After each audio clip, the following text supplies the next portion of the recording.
name is Matt Alschbach. I am an instructor of history here at Owensboro Community and Technical College. I am also a faculty advisor for SAFE, which is Students Aligned for Equality. That is the student-led LGBTQ group here on campus. They are hosting this event. We thought it would be a good idea to host an event like this, the first ever here at OCTC, for several different reasons. One, simply as educators, it's our job to create a learning environment that is safe, that is secure, where students feel comfortable, where they feel confident so that they will do their best work in college. And we could even extend that to the community. Students, individuals should feel comfortable, they should feel confident, they should feel like they can make their way through the community without fear of prejudice, without fear of persecution. And so we thought it would be a good idea to hold a panel discussion. We've got several different experts, we've got community members, we have faculty members here, we've got some students, all of whom will be discussing a variety of issues. We're going to go ahead and project some questions up on the screen there.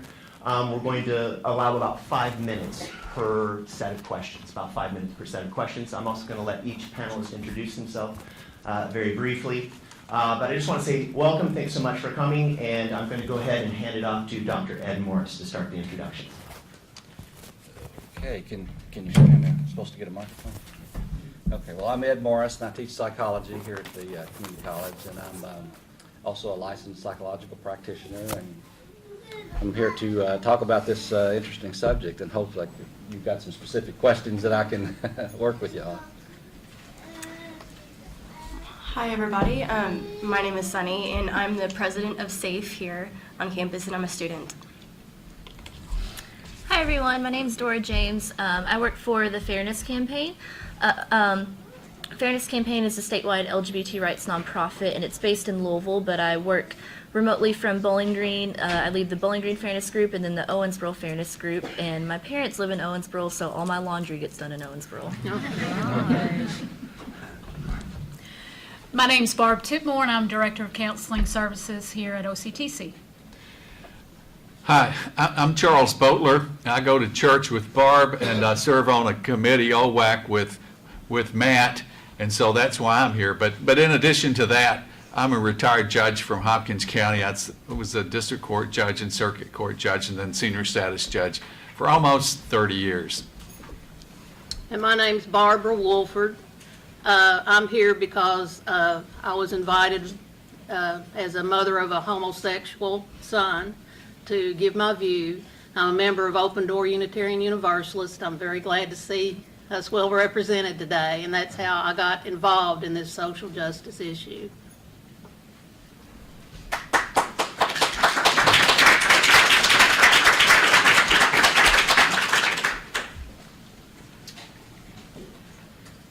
Okay, first question is up on the screen. I'll go ahead and read it. What are the current legal issues surrounding LGBTQ rights and protections both at the state level and nationally? And Charles Boatler, I think you would be well suited for this question. Good. Thank you, Matt. This is an important and potentially exciting year for LGBTQ issues. And first and foremost, I think, 2 weeks from today, at the United States Supreme Court, oral arguments will be heard in the appeal from the Sixth Circuit case, which had denied and had reversed various district courts from Michigan, Ohio, Kentucky, and Tennessee. The Sixth Circuit decision set aside those district court decisions which had established a right for same-sex marriage. And I'm very hopeful, cautiously hopeful, but even more cautious, more than cautious, almost very optimistic, that the court will reverse the Sixth Circuit. And there are various reasons for that. I've read various of the federal court decisions from around the country. The arguments are stronger to establish the right of same-sex marriage than otherwise. Ultimately, the issue becomes, I think, can those who oppose same-sex marriage come up with a legitimate reason to,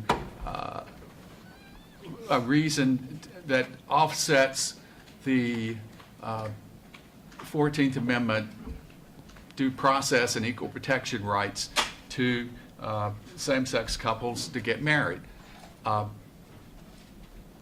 As I say, I think, I feel pretty hopeful, but I don't want to jinx the outcome in that. But if you read the arguments, they're just much sounder for establishing the right to same-sex marriage than the other side. The one court, the Sixth Circuit, which found the other way, was more of a political science statement almost. The dissenting judge from Tennessee wrote a very strong argument. And also, if you look at the various federal court decisions around the country, they're written by some of the strongest members of the federal judiciary, including Judge Richard Posner of the Seventh Circuit. So let's keep our fingers crossed, but I think we have every reason to be hopeful about the outcome of that case. And out of the marriage decision, I think, will flow naturally principles concerning adoptions. I think in one of the Michigan case dealt with that specifically in its beginning, especially.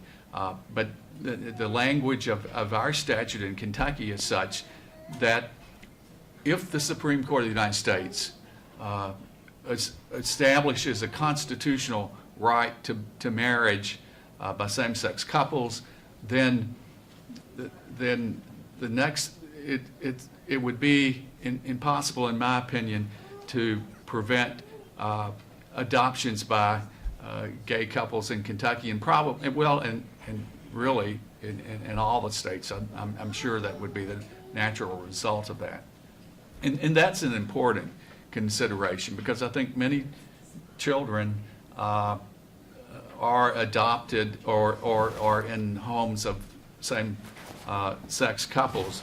They provide an enormous area, a resource, an area for protecting children, which all of these cases ultimately deal with that particular issue of children. And the law has come along slowly, but it's catching up, I think. But there's still a ways to go. We see the RFRA decisions from that have enactments that have become popular recently. But you know, one of the, I think, really hopeful things about the RFRA decisions at the state level is the economic response. I mean, the community, the various very powerful economic forces reacted to that attempt to impose or to enact legislation in Indiana, which would have been harmful to the LGBTQ community. Moving along, I don't see a light coming on, sorry. But there's an important role, and I don't know who all is involved in this, but local ordinances can be an important source of establishing rights, particularly in the area of housing, of accommodations, of employment.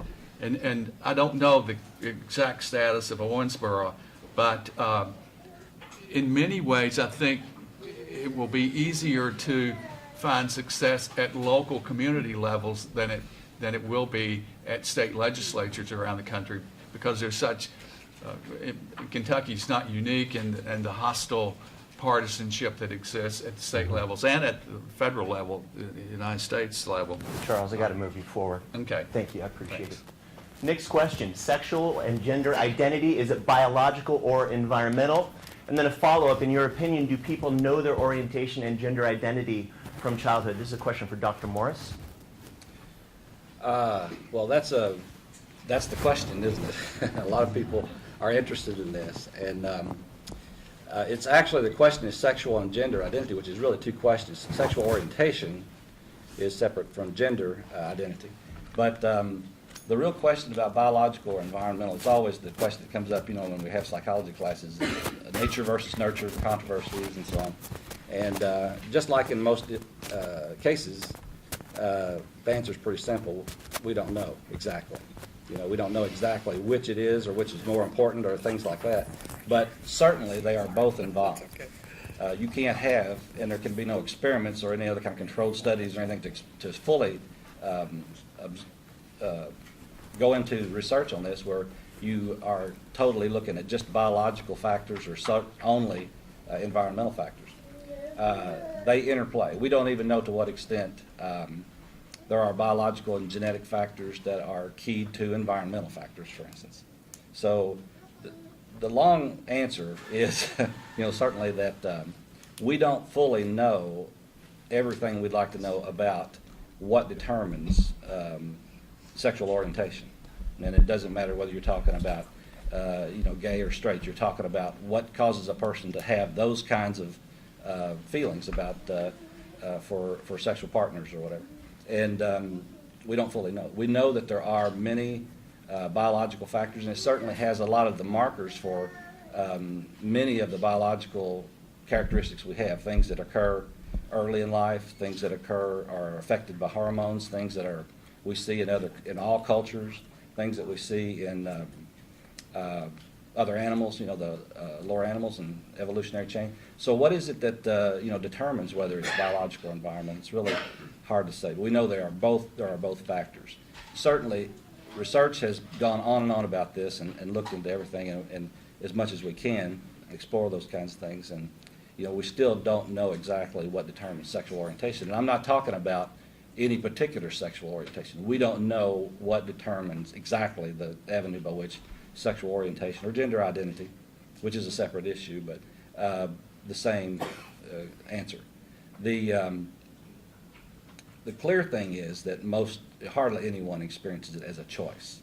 No one actually feels when they start to have these, their sexual awakening at puberty or whatever, that they have a choice about what it is who are they attracted to, who they want to have relationships with, who emotionally are they bonding with, and so on. There's a spectrum, there's a continuum of sexual orientation, of course. People who are exclusively gay, exclusively straight, and there's, bisexual in the middle. As far as that spectrum goes, though, what actually determines it, we're not clear about, but like I said, has all the markers for biological factors, but it is, no one experiences it as much of a choice. At either end of the spectrum, at any place in the spectrum, they pretty much feel that it's something that's within them that they have to respond to. And the question about do people know their orientation or gender identity from childhood, what the research shows and anecdotal evidence is that people know about the time anyone knows about their sexual orientation. People begin to realize that sometimes because of their upbringing, sometimes because of their environment, they're not exactly sure what's happening to them. If they're different, they feel somewhat different from their friends, or they feel, and again, sometimes we're talking about two different things, sexual orientation and gender identity. So sometimes their friendships are with people that they can openly discuss these things with, and sometimes their parents they can openly discuss these things with, and sometimes it's something they keep within themselves. And so when they begin to explore these kinds of things, it usually is at a fairly early age when they learn to, that they are experiencing whichever type of sexual orientation that they might be experiencing, whether it's the same as the majority or if it's different. They run into those issues about the same time. It's quacking time. It's time for me to speak, I guess. But I think that's the bottom line, is that people have knowledge about what's going on with them, or begin to think about these kinds of issues at about the time that most people do, regardless of their orientation, and that is around puberty. I have something to add to this. I get that question a lot, and I know that a lot of people do. When do you know? My answer is mostly not yes or no, but it doesn't matter. because it's individual between each person. Some people know as soon as they're like 5 years old. Some people don't know until they've been married with kids for years. But it's an individual thing. Everybody has a journey, their own development, and the part that it's a good question to ask because you're asking and trying to become educated, but it's a better thing to not to hold them to a standard, because what you have is when you have people expecting this kind of thing. So say an 8-year-old knows that they aren't the gender that people think that they are. So they try to tell everybody. And so people say, oh, you're too young. You can't know this yet. You're not an adult. So then they stay in the closet and they wait, and then they turn 18 and they decide, okay, I'm an adult now. I'm transgender. Okay, well, people, maybe the same people will say, okay, you're too old now. People like you know when they're little. Like, I was told that. So, like, it's not really, it's a dissonance there. So basically, it's individual for everybody. And when you ask that question, just make sure that you're expecting a different answer from everybody. So. I think another aspect of that is, you make a really good point, you know, what difference does it matter? And the same goes with the question of whether it's biological or environmental. You know, we clearly have all kinds of differences between us. And the bottom line of that question is usually a political, you know, kind of a root of what people have for prejudice. And, you know, the real answer is that, you know, what difference does it make? It's not something that people choose. It's something that they want, you know, that they experience. And the real bottom line is how do we make sure that everyone is accepting of all different kinds of people, even if they're different, you know, especially people who are different, which, you know, it's what our country's founded on, this country anyway. Well said. All right, next question. What should non-LGBTQ people know about LGBTQ people? And that's a question for Sunny. Okay, there are many things. Mostly just ask. If you want to know, then we will tell you. One thing in particular is that I notice a lot, and that a lot of people that I know notice, that our identity, our gender identity orientation is our business. And even though it's visible, it's out there, people think that it's debatable. So they think that they have a say in what's going on, and what the actual truth is that it's our identity. And so when you ask questions, you need to respect that it's their identity and that it's not to question their existence. So for example, like asking if they know from when they're children, that's a good question to ask because you're asking them. But when you start to expect answers, when you start to try to get them to question, when you start to question them, even if you don't mean to do it, because to be honest, our society tells us to question other people. It tells us to, because if we're unsure about our sexuality, then society is telling us to get them back in line, so to speak. So basically just, if you want to be an ally, which is an ally to us, the best thing that you can do is listen and learn, because that is the one thing that would be so beneficial to us and to everybody else, is to just listen and ask questions, and to get other people to listen and ask questions, because that is the one thing that we would just adore if everybody would do. Well said. Dr. Morris, what are the psychological implications for LGBTQ students who are excluded, subjected to hate speech in the classroom, or otherwise persecuted? Well, you know, that's essentially, you're talking about bullying, and I think everybody has heard a lot about bullying lately. We haven't heard about it specifically about this issue, but, you know, when a person is criticized, when a child is criticized for something they do, that's entirely different from being criticized for what you are. You know, when you say don't do this or don't behave in that way, but when you say you are this or you are not that, you know, that's diminishing to their self-esteem, their personality, their feelings about themselves, and this, you know, is the crux of a person who feels at the crux of what a person experiences when they feel alienated and ridiculed, and you know, all the aspects of reactions to those kinds of things are pretty obvious. If you have a person who has may wind up being very insecure, depending on their resources for how they react to these kinds of things. You know, people who have, for instance, great support from their family will have the psychological resources and to recover from those kinds of things and deal with it. But those who are not, and especially if they're feeling alienated, you know, depression and anxiety are often an aspect of that. And that's the big issues in working with, as a clinician, working with the community, and that is that, what are the ramifications of being alienated, ridiculed, laws passed against, your behavior. All these things have an impact on our self-esteem, our sense of self, our identity. And so it's not unusual for people to, and it's not because of, their sexual orientation or gender identity. It's about the reactions that they have to deal with in people in the community. That's a huge hit to a person's self-esteem. Thank you very much. Barbara Wolford, this is a question for you. What advice would you offer parents whose child has, quote, come out or who may be struggling with gender identity?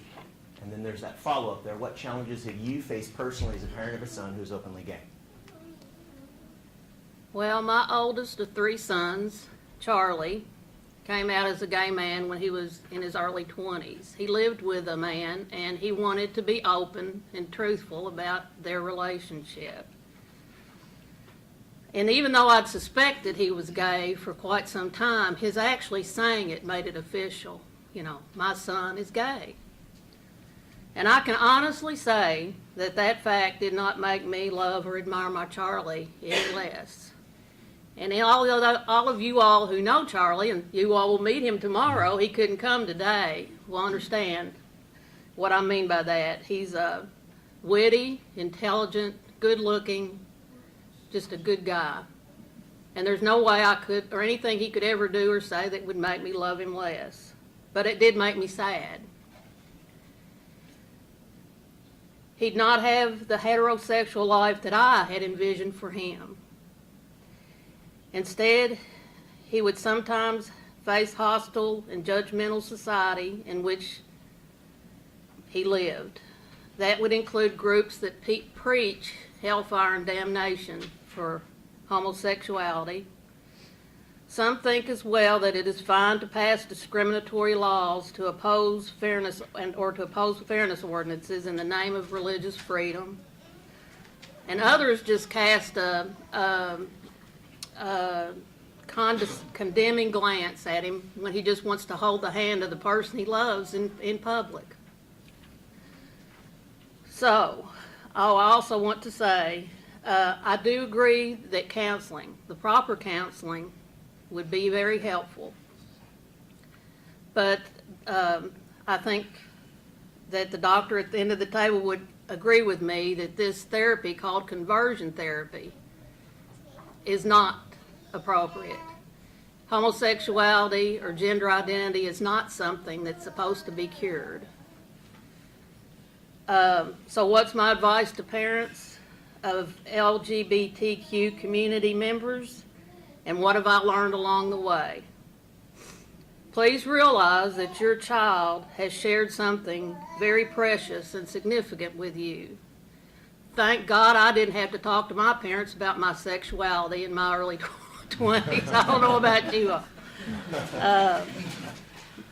Don't reject your child.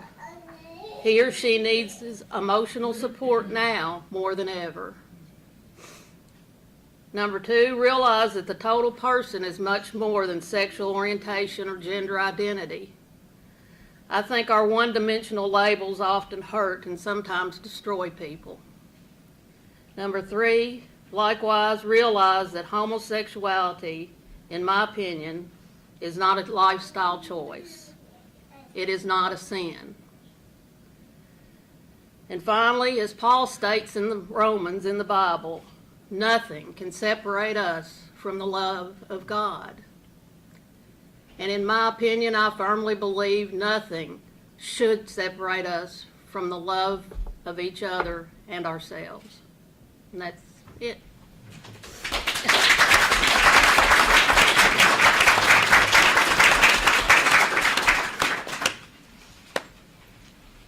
Sonny, you've spoken about some of the challenges you encountered as an LGBTQ student attending high school here in Owensboro. 2 questions. First, how did the social environment and attitudes at school affect your ability to learn, to interact with other students, and to participate in class, and to develop as a young person? And then the follow-up, how would your educational experience have been different if faculty and staff had been aware of the definition of hate speech and had taken more steps to address such language in class and on campus? Okay, well, when I first went to Catholic High here, I just moved here. I didn't know anybody, and I was about questioning my sexuality around that time, and that was a very bad time to start doing that. My best friend at the time, he was out and proud, and he was my role model, and my lifesaver too. I was terrified because I knew that the things that he went through every day, he got threats, he got mocks from people, and I would just cry myself to sleep at night thinking that that could happen to me. And then things changed when rumors started going around about my perceived sexuality, and people, my friends moved on from me. People stopped talking to me as friendly as they had. People were laughing at me in class. I got threats in the hallways. A lot of people told me I was going to hell. I got called dyke a few times, which is a slur, by the way. And it was so draining that by the time second semester came along, depression had become so bad that I had to finish homeschooling. I couldn't go back to school. And so, yes, it was very detrimental to my education and my health, both mental and physical. And to be honest, if Eric, my best friend, hadn't been there, I wouldn't have survived because it was so bad. And while I do think it is very important and very beneficial for faculty and staff to be educated about hate speech and what it does, most of the things that I went through were things in the hallways, whispers, looks that you get from other students, things that teachers didn't really catch on to. And so I think it's more important for students to be educated and for students to know what hate speech is and how to prevent it from happening, because students are the ones that are in the hallways and they hear those things. Students are the ones that see the looks that we give each other. So students, if more students knew and more students cared and they heard those things, they would be able to stand up and be the voice that says those people are wrong. Because one thing that my friend told me is that you can't change people. You can't stop the hate, the threats. You can't stop people from mocking you. All you can do is help the victims and tell them that they're not alone and that those people are wrong. And so, yes, while I do love faculty and staff being on my side, that makes me feel loved. I would also really appreciate it if students would be just as caring. Barb Titmore, question for you. You have worked as a high school teacher and a college counselor, and you are a leader in your church and the community.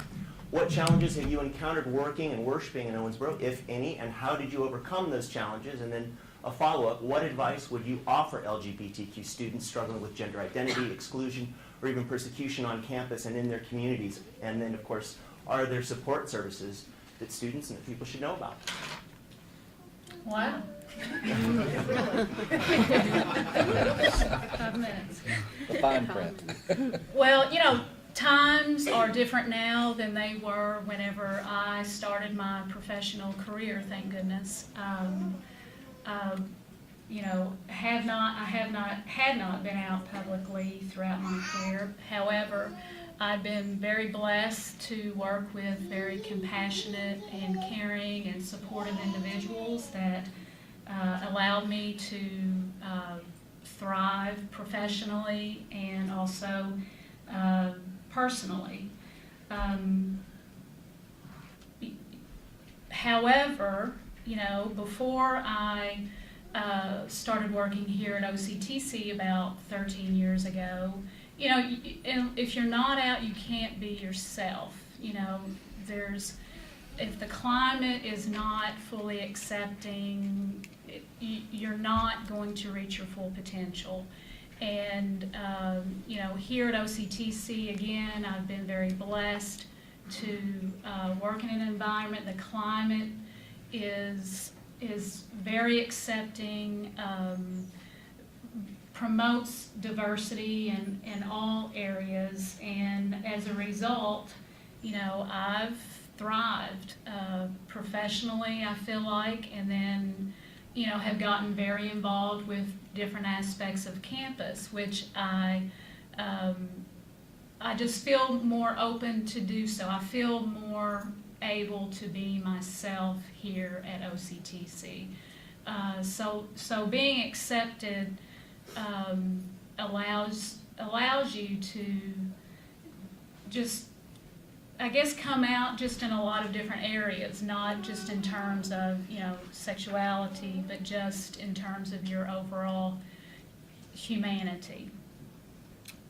However, you know, that being said, I know personally individuals whose careers have taken a totally different turn because they've not been accepted for who they are professionally. And for that reason, we do need laws and ordinances to protect individuals in the workplace. Again, I've been extremely lucky, blessed, but there are a lot of people who have not. So we really do need support from our local government and federal government as well. In regard to church, I guess, you know, I'm a member of the Episcopal Church. I belong to Trinity Episcopal Church here in Owensboro, and the reason is because the Episcopal Church as a whole is accepting of everyone, welcoming of everyone, and there are a lot of other churches in Owensboro that are accepting and welcoming of everyone. And I feel like I live this charmed life, but I've been very lucky and blessed to, you know, be involved with a church that is accepting. From the very first day I walked in the doors of Trinity Episcopal Church, I've been accepted, and I encourage, you know, there are a lot of people of faith who have left the church because they don't feel acceptance, and I encourage you to seek out those places of worship that are accepting. They do exist. Please don't let that part of your life be empty because you don't feel accepted. There are places that do accept you. In terms of advice to young people, you know, if you're questioning, I would really encourage you to talk to people, tell someone that you trust. There are adults, there are individuals who want to help you, whether it's, you know, in a school setting, a school counselor who can help direct you, a family member who can help direct you. Really seek out people who you can trust to help you. And it's a process, you know, it's not just like one day you tell someone and then your whole world changes for the better. That is not reality. You know, it is a process. It takes time to feel comfortable in your own skin, and I would encourage people to be patient because it will happen. Excuse me, well, I do have a couple more Please, things. go right Okay. ahead. Go ahead. And then although, you know, in our daily lives, there are people, I don't care who you are, not everybody's going to like you, okay? So, but do surround yourself with organizations, people who are supportive as much as possible. You know, I've surrounded myself with people at OCTC, I've surrounded myself with people at Trinity Episcopal who are accepting, and that has allowed me to thrive, I guess. At the same time, you know, those people who don't appreciate who you are, and again, there are people who don't like me just because, you know, I can be a jerk from time to time. And that's okay. But be kind to people. You know, treat people how you would want to be treated. It's very hard for people to be mean to you when you're nice to them. So I try to use, you know, kill people with kindness philosophy and just kind of see where it goes. And then the other thing is, you know, I know a lot of people have issues with their families and feel alienated from families. But you know, family is, you're always going to be a member of that family. Don't give up even on your family. Even when you feel like your family has given up on you, you know, don't give up on your family, because, you know, in 10 years, it could be a totally different situation. So I encourage you to just keep plugging, I guess, and be patient through the process. Thank you. Dora, we finally get to you. Will you explain why the Fairness Campaign is important and why people of diverse genders and faiths should support fairness legislation? And then we'll get to the other question. So saving the best for last, obviously. So the Fairness Campaign, like I said, we're the statewide LGBT rights organization, and I see us sort of as a educational and advocacy sounding board for the state. A lot of people turn to us to explain, you know, the state of LGBT rights, what's going on, and that takes fold in many different ways. We're, you know, an advocacy group for marriage equality. A lot of that's playing out on the federal level, but we help get people across the state involved in that movement. We do a lot of youth initiatives, helping high schoolers have gay-straight alliances. This past General Assembly, there was a bad Senate bill that came close to passing. It was Senate Bill 76. A lot of people know it as the bathroom bully bill. It would have banned transgender students from going to the bathroom of the gender that they identify with, which causes a lot of you know, problems and a lot of leeway for bullying in schools, and we helped people lobby against that bill, and it did not pass. We do a lot of Know Your Rights programs, fairness initiatives, which I'll talk about in a minute, and sometimes we buy pizzas for panels for people to have. But our big thing right now is working on fairness laws. And when I say fairness laws, I mean anti-discrimination protections. I want to be very clear, just because I think not a lot of people know this, but it's legal for someone to be fired from their job in Owensboro right now for being gay or transgender. Someone could be denied housing or kicked out of a restaurant or park, and a lot of people are not aware of that. And I think a lot of people are shocked when they first hear that, and rightfully so. But it's our job to let people know about that and to also give people the opportunities to advocate against that type of discrimination. So, yeah. Did you want to handle that follow-up there about the biggest hurdles facing fairness initiatives in Owensboro? Yeah, definitely. So, like I said, the second question is, you know, are LGBTQ members of our community in danger of being excluded or discriminated against? The answer is yes. Since there are no fairness laws in Owensboro or on the state or federal level, they're not protected from that type of discrimination. There are 7 different cities in the state of Kentucky that have passed their own local ordinances that we've mentioned before. Louisville and Lexington passed first in 1999, Covington in 2003, then Vico, Moorhead, and Frankfort in 2013, and the city of Danville in 2014. So those 7 cities make up about 26% of the state with these fairness protections. But if you look on a map, it's nowhere near Owensboro's area. Owensboro is the second largest city in the state without fairness protections, and people are fired and discriminated against, but there's nothing that they can do about it, unfortunately. We have a very nice and active Human Relations Commission here in Owensboro, but because there are no laws that protect against LGBT discrimination, they simply can't do anything to help.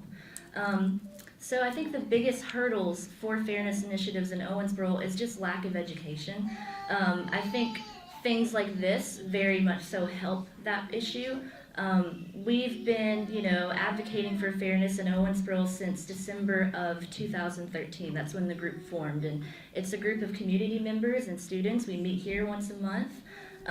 We have reached out to the city commission. We go to the city commission meetings every month. They meet 2 times a month, and we're always there in our blue fairness shirts.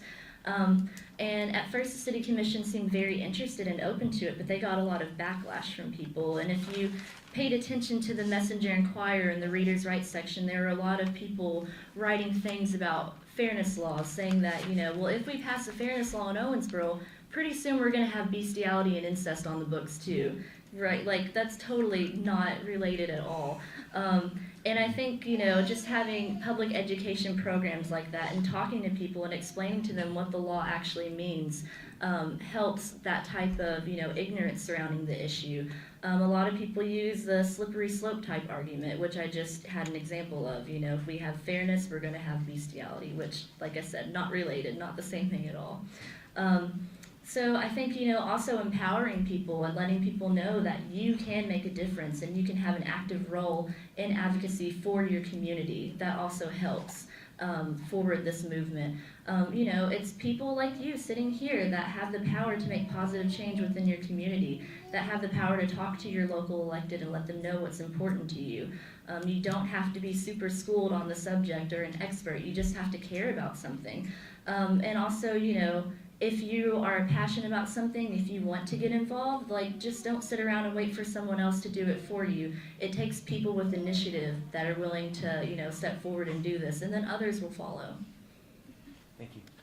May I add just Please. 2 minutes to say that I agree completely with Dora, and also I would say that the approach to the promoting fairness ordinances is not simply do the right thing. Now, that's important, but you can't always depend on people doing the right thing, but especially in politics. And one way which I'm encouraged by the reaction in Indiana is, we can show that this is a progressive move. This is good for the community. A fairness ordinance will put us in line with the rest of the developing part of the country that's doing well. We can be progressive, and it can be beneficial because, no major corporation now is going to want to locate in places that allow discrimination. So I think there's hope. I mean, we live in a fairly conservative area, but again, I'm hopeful. And there is a path forward. Last year politically was probably not the best time to promote that ordinance because it was election year. But, again, I don't mean to be cynical about politics. I'm a great believer in it. But there are ways that we can conquer the enemy. We've got a follow-up for you. Judge Bodel, and I used the term judge here. This is the United States where our founding fathers, our founding documents affirm that all human beings are created equal. Why then do we need laws specific to the LGBTQ community, in your opinion? When you refer to founding documents, of course, it brings to mind, that language, the Declaration of Independence, written by Thomas Jefferson in the latter part of the 18th century. We hold these truths to be self-evident that all men are created equal. Of course, that was a progressive statement for that time, but we all know that the language was limiting men.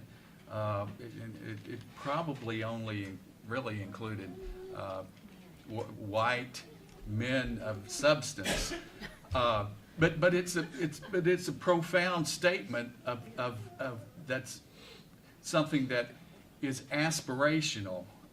It's a goal.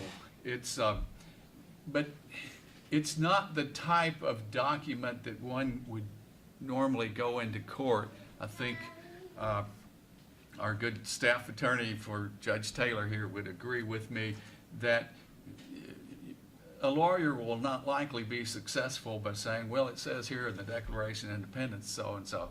We have to get much more specific. And that, we've come a long way since the latter part of the 18th century. We have various changes in law brought about by various historical events. The 14th Amendment, which is the key legal document in play for the case that will be heard before the U.S. Supreme Court, that only came, in 1868. And again, even at that time, would not have perhaps been foreseen as, well, it would not have, as affording remedies in some of the cases that we talk about now. The rights of blacks, the rights of women, we've come a long way, but this idea, I think, of equality for LGBTQ people is a fairly recent one, although it's probably existed all this time, but it's not one that we have recognized. And as Dora was saying, much of the legislation that's effective does not afford these remedies. But if we place it in context, the Kentucky Civil Rights Law, for instance, came about in the 1960s and does not offer the protections that we seek. But again, at that time, we were primarily concerned, really, from the 50s and the 60s, of developments in civil rights laws that applied to African Americans. We need to make the law appropriate for the time, as Justice Holmes once wrote, that there needs to be, to paraphrase, there needs to be a better reason for a law than simply the fact that that's the way it was in the time of Henry IV. We can look to the inspiration of those profound principles expressed in our founding, but we need to develop it and more specifically, and the law must recognize, and I'm confident that it will, that the LGBTQ people are just real people, and the law needs to protect everyone. And so I've learned a lot listening here today, and it's been a blessing to me. Thank you. Thank you. What is a good response when someone on campus or in the larger community makes a negative remark about an LGBTQ person or LGBTQ issues? What if the remark is spoken by someone in one's circle of friends or family? I think that was already addressed to some degree. And then how might one get involved without causing rancor or more divisiveness? And how can each of us spread fairness and awareness in a way that promotes honest conversation rather than heated arguments and anger? Anyone on the panel? My response, it really depends on who you are. If you are an LGBT person and you hear these remarks from other people, it really depends on how strong you are emotionally, and that grows with how much experience you have.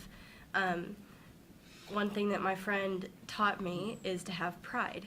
And pride is when you can take those ugly remarks and those ugly comments and you can make them into something joyful, that you can laugh with them. So if they're making something negative about you, you can say, oh, that's funny, and you can make your own jokes about it. So that's one way that you can deal with it as an LGBT person.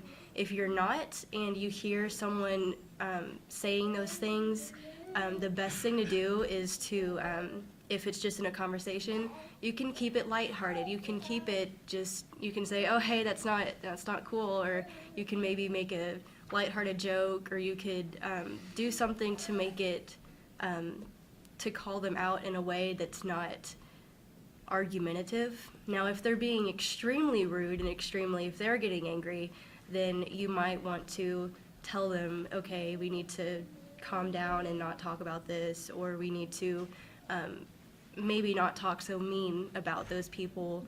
And if it's like someone in your family, then it really depends on your relationship with them. You might not want to cause too much trouble, but being nice when you educate people is the best rule to go by. So when you're educating someone, they don't want to be lectured, they don't want to be preached at, they want to learn. So you don't want to be that teacher that that was in kindergarten that just yelled at you, and if you didn't understand and they didn't answer your question, you want to be the one that helps them learn and helps them make it an enjoyable experience to learn. Anybody else? I'd like to add to that. I think this touches more on the last question. I think, you need to just kind of meet people where they are. And most people seem to want to do the right thing, or at least I like to think so. And while, we have to acknowledge that there's a lot of politics surrounding LGBT issues, it's also like a basic human rights issue as well. Just talking to people about, don't you agree that people should have the right to have a job and provide for their family and keep a roof over their head and go to their favorite restaurant with their family? Like, these are simple things that we all want to do. And I think whenever you put it in that kind of a perspective and not so much in political terms, that helps humanize the issue. Great. We have a few minutes for questions from the audience, if anyone is interested in asking a question of the panelists. I have a question. You said that when you were about 13, you just came to the school system here or something, and then they started teasing you. How, I guess, I hope I'm answering the question correctly. How would they even know to tease you? What was going on there? I was actually a sophomore that year, and they knew to tease me because I was best friends with Eric, who is a very well-known gay person in the school. He was very out and proud because he had grown up with them, and they all knew. And so when I was hanging out with him all the time, I was a new person. I was very shy. I was an easy target. So, and I never had a boyfriend, which was pretty common around that area. Most of the girls were dating, and I wasn't, and I was always hanging out with Eric, and so they knew to tease me. And it kind of gives me the question, like, where did the rumor even come from? And I have no clue. Maybe they were thinking, oh, because she's hanging out with Eric, that means that she's gay. So maybe they thought that they wanted to make me mad, so they started that rumor. I really don't know. But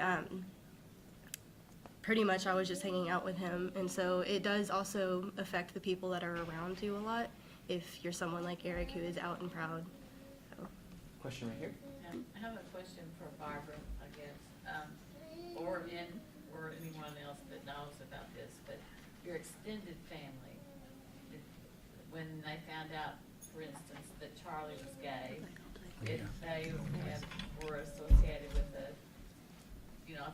how they felt about it, or if it made a rift in the family, or. Well, I have, I won't say the denomination, but Charlie has a first cousin that is a minister. We were brought up in a very conservative denomination. So, and all my family is still a member of that I'm talking about I have 3 older sisters and all their families. They're all still very much a part of that. So yes, they felt like they needed to quote Leviticus and tell us, at times that he should mend his ways. And what I did was ignore it. I myself have come a long way, and I think people respond differently when it directly affects you.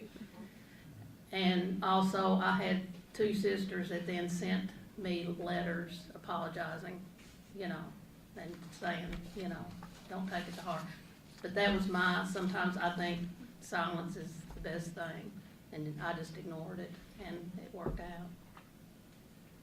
Please. I've heard people say that the rights are already protected in the Constitution. I think it's the Equal Opportunity Act. Can you explain that, where it would not be inclusive, but would? Well, I don't know that the Equal Employment Act is not a part of the Constitution. And most of the, as I say, those civil rights statutes don't deal with gender and the LGBT community. But that's understandable in a way, because they became a part of the law at a time when these kinds of issues were not on the radar. All matters are pretty much contextualized. And now, the constitutional provisions are really more fluid. So the 14th Amendment, which may not have understood this in 1868, it can be approached in a very legitimate way to have a living quality to it, that we can use the Constitution to bring about a result in the case that will be heard in a couple of weeks. So, but most of the statutes would have been drafted at a time that language-wise was not specific enough to afford relief now. And I think that's what Dora would say too, would agree with. For Dora, if someone who is not part of this coalition or part of the Fairness Alliance would like to get involved, do you have information or sign-up sheets available, or your clipboard today? I sure do. I would be a really bad organizer if I didn't. So I have a couple things. These are petitions for the statewide version of the Fairness Law that we've been advocating for the past 15, 16 years now. They go up to 4 different legislators, and I always tell people, if you don't want to put your information on like all 4 of these squares, if you'll fill out one completely and just leave a signature on the other ones, and then if you'll leave these squares in one piece, you take the top perforated part, it has information about the Fairness Coalition, how you can call the legislative hotline and leave a message in support for fairness. And then also, I have a sign-up sheet here, and you can give me your email address, and I could add you to the Owensboro Fairness emailing list. We typically meet the 4th Wednesday of the month at 5 o'clock in this room. And we also have a Facebook page. It's facebook.com/Owensboro Fairness, or if you look up Owensboro Fairness, nothing else is going to come up with that name. And those are the best ways to follow along with what's going on with our local movement. Can we please give the panelists a great big hand for their time today?